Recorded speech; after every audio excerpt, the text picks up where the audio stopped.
And you're going to receive who I am. Come on.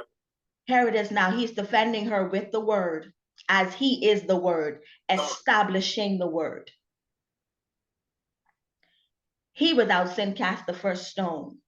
There had to have been a multitude of people, because it says the numbers dwindled from the oldest to the youngest. Yes, ma'am. So the conviction began. And that conviction only meant that they knew this woman, they knew her, and they knew her. Come on. They had experience with her. Yes. So that's how they knew how to sort her out. When Jesus was done, no one was left.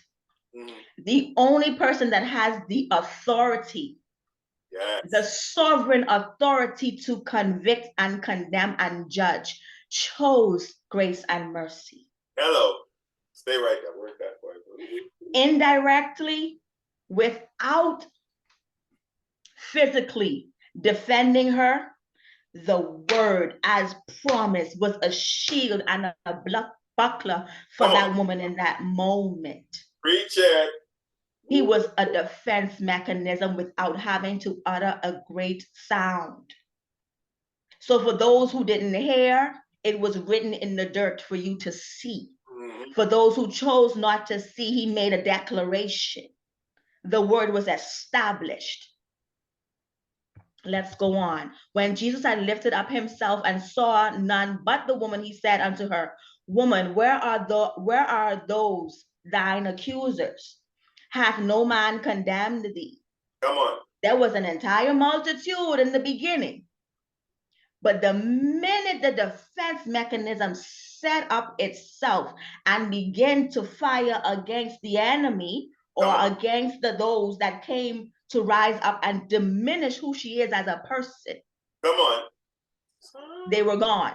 Yes, they were. He without sin. We have no right to point fingers. Come on now. We don't.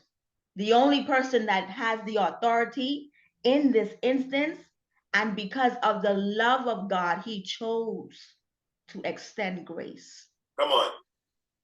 Going on to verse 11, she said, No man, Lord. And Jesus said unto her, Neither do I condemn thee. Go and sin no more. Come on now.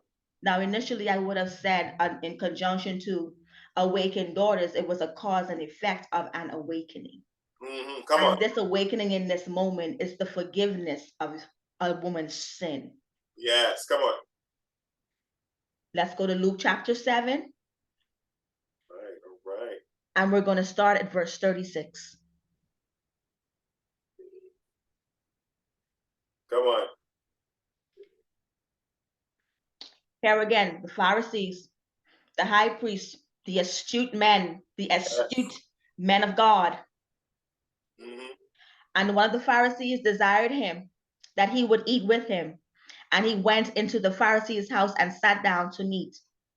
And behold, a woman in the city, which was a sinner, when she knew that Jesus sat at meat, the Pharisees house brought an alabaster box ointment. She sought out her defense. She sought out her salvation. Come on. And stood at his feet behind him weeping. And began to wash his feet with tears, and did wipe them with the hairs of her head, and kissed his feet, and anointed them with the ointment.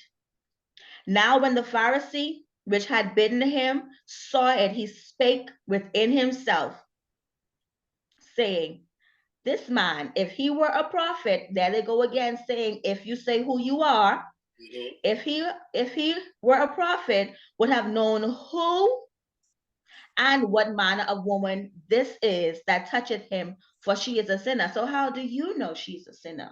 Come on. You have to know her. You have to know her whereabouts. You have to know her lifestyle. Come on. It might be a part of her lifestyle. Let's not forget. And Jesus answered, said unto him, Simon, I have something to say to you. Let me paint a picture for you so you can have a better understanding of what's happening. And he said, Master, say on. Now the religiosityness in Simon arose, because oh, I'm the priest now. I'm receiving a word from the Messiah himself. I'm Mr. Big Stuff. Come on. There was a certain creditor which had 2 debtors. The one owed 500 pence and the other 50. And when they had nothing to pay, he frankly forgave them both. Tell me therefore which of them will love him most. Simon, of course, to him he gave an intelligent answer, answered and said, I suppose that he to whom he forgave most. And he said unto him, thou hast rightly judged. However, and he turned to the woman and said unto Simon, seest thou this woman? Come on. I entered into thine house. Thou gavest me no water for my feet. During those times, it was customary to wash the feet of the guests that you invite to your house. Yep. Simon did no such. Come on. But she had washed my feet with her tears and wiped them with the hairs of her head. Let's just take a moment. It took so much for this woman to get to this place. Come on. Because she thought herself as unworthy because of her lifestyle. Come on. Not understanding her purpose. But she wanted to change. She wanted to be different. Going back to the moment, the cause of the effect. Going back to the moment, there was a defender. Something that never happened before. A man that chose to love her rightfully instead of for her flesh and what she can do for him. Come on. He defended her. That was the cause. The awakening moment. Cause is defined as a person or an action that gives rise to a phenomenon or an expected reaction. Come on. An expected effect. Yes. So I want you to focus on the phenomenon, because to these people that are watching, this is absurd. It's unseen of, it's unheard of. She pushed past her accusers because she saw what she wanted. She saw what she needed. She had no money. She had nothing. She only had her tears and her hair. She knew what it was to serve. She knew and she understood that his feet needed to be washed. The only thing she had was her tears. That was her sacrifice. That was her offering. She gave that to him, and she had no cloth. She had her hair. It must have been long enough to wipe his feet. And she did that, and she cared nothing about it. Amen. Come on. So as she pushed past it, she did what she had to do. Not understanding that she too was on an assignment, and she too was purposed for that moment. Thou gavest me no kiss, but this woman, since the time I came in, hath not ceased to kiss my feet.